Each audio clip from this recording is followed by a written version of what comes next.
Good morning all of you. Inflammation की last जो class थी उसमें हम लोगों ने डिस्कस किया था इन्फ्लामेशन की वेस्कुलर इवेंट के बारे में।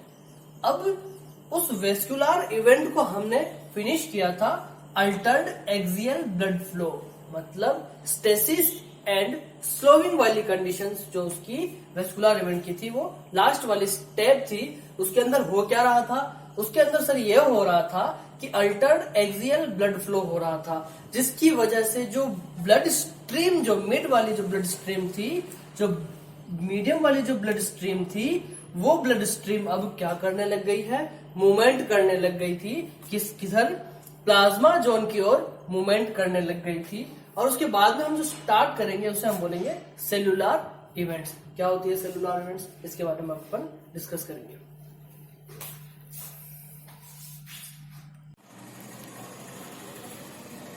इन्फ्लामेशन के वेस्कुलर इवेंट्स खत्म होने के बाद हम सेलुलर इवेंट्स और सेलुलर इवेंट्स के अंदर होने वाली सारी स्टेप्स की बात करेंगे। उसमें सबसे पहली स्टेप्स आ रही थी मार्जिनेशन। क्या होता है मार्जिनेशन?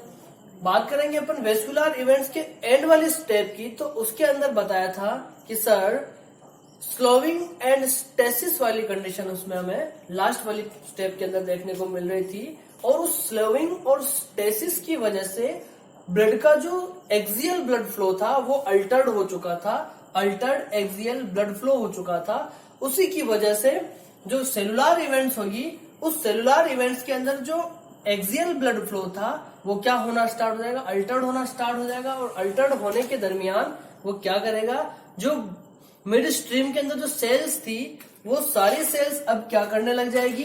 वो सारी सेल्स अब वहां से माइग्रेट करके प्लाज्मा जोन के पास आकर इकट्ठी होने लग जाएगी, या फिर प्लाज्मा जोन के पास आने लग जाएगी। और पेरिफेरल जोन बोल सकते हैं अपन इसको, प्लाज्मा जोन भी बोल सकते हैं और पेरिफेरल जोन भी बोल सकते हैं। तो ये ब्लड वेसल्स का पेरिफेरल वाला जोन है। यहाँ पर ये सारी सेल्स क्या करने लग गई है? आकर एक्यूमुलेट होने लग गई है। और जो प्लाज्मा जोन था, उस प्लाज्मा जोन से जो ब्लड वेसल्स की प्लाज्मा जोन से जो प्लाज्मा वाला पोर्शन था वो अब एक्स्ट्रा सेलुलर स्पेस के अंदर एक्यूमुलेट होने लग गया है, जिसको अपन एक्सुडेट बोलेंगे, उसको अपन ट्रांसुडेशन बोलेंगे। ट्रांसुडेशन और एक्सुडेशन क्या होता है? Transudation neat and clear filtrate portion, blood का neat and clear filtrate portion कहलाएगा आपका ट्रांसुडेशन। और उस फिल्ट्रेट पोर्शंस के अंदर अगर कोई सेल्स वगैरह भी माइग्रेट कर रही है तो उसको अपन बोलेंगे एक्सुडेशन। यह होता है सेलुलर इवेंट्स की सबसे पहली वाली स्टेप, जिसके अंदर बताया है मार्जिनेशन। तो मार्जिनेशन क्या हुआ? सेल्स का मूवमेंट करना प्लाज्मा जोन की ओर।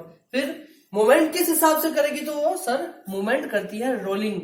रोल करते हुए वो सेल्स क्या करेगी? मूवमेंट करेगी। और जहां पर जाकर मूवमेंट करते हुए देखिए आप यहाँ पर रोलिंग एंड पेवमेंटिंग के अंदर क्या हो रहा है? जो सेल्स यहां से मूव करती हुई आगे बढ़ रही थी, उसका मूव का पैटर्न क्या है? पैटर्न ऑफ मूव क्या है? तो वो पैटर्न है सर रोलिंग। और रोलिंग करते हुए वो अपने आप के साथ एडिशन भी कर रही थी। एडिशन हो होकर के क्या बना रही थी? एक स्टोन लाइक स्ट्रक्चर बना रही थी, जिसे अपन बोलेंगे पेवमेंटिंग। क्या करती है? जो माइग्रेट सेल है, जो मूव करने वाली सेल है, वो उसका मैनर होगा, वो मैनर रोलिंग मैनर में मूव करेगी। और मूव करते हुए आपस में एक साथ क्या करने लग जाएगी? ज्वाइंट होने लग जाएगी, एडेसिव होने लग जाएगी, चिपकने लग जाएगी। और चिपक कर एक स्टोन जैसी स्ट्रक्चर बना देती है, उसे अपन बोलते हैं पेवमेंटिंग। बात समझ में आया? सेलुलर इवेंट्स की दूसरी स्टेप्स रोलिंग एंड पेवमेंटिंग, और फर्स्ट स्टेप थी इसकी मार्जिनेशन। तीसरी स्टेप है सेलुलर इवेंट की एडिशन। क्या होता है एडिशन? देखिए यहां से वो जो सेल्स थी, कौन सी? ल्यूकोसाइट्स, डब्ल्यूबीसी, जो डिफेंसिव सेल है वो मूव करते हुए आ रही है। और यहाँ पर आके एडिशन हो चुका है, इनका चिपक चुकी है एक दूसरे से। और चिपकने के बाद में एक स्टोन लाइक स्ट्रक्चर बना दिया, जिसको अपन ने पेवमेंट बोला है। और उसके बाद में एडिशन हो रही है। सर एडिशन कहां से हो रही है? तो एडिशन वो जो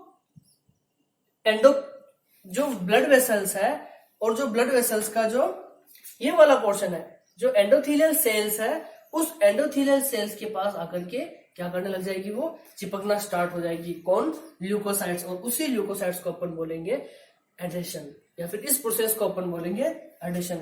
सबसे पहले देखो एक्सियल ब्लड फ्लो जैसे अल्टर्ड हुआ, सेल्स मूव करना स्टार्ट कर देती है, मूव करती है रोलिंग मैनर के अंदर और एडहेसिव होती रहती है एक दूसरे से। उसको अपन स्टोन बोल दिया और उसे हम पेवमेंटिन बोल दिया। और फिर फाइनली वो जो स्टोन लाइक स्ट्रक्चर जाके कहाँ चिपक जाएगी, एंडोथेलियल पोर्शंस के ऊपर, एंडोथेलियल सेल्स के पास आकर चिपकने लग जाएगी। कौन सी एंडोथेलियल सेल्स के, कि सर ब्लड वेसल्स की एंडोथेलियल वाली सेल्स के पास आकर अब एडेशन हो चुकी है, चिपक चुकी है।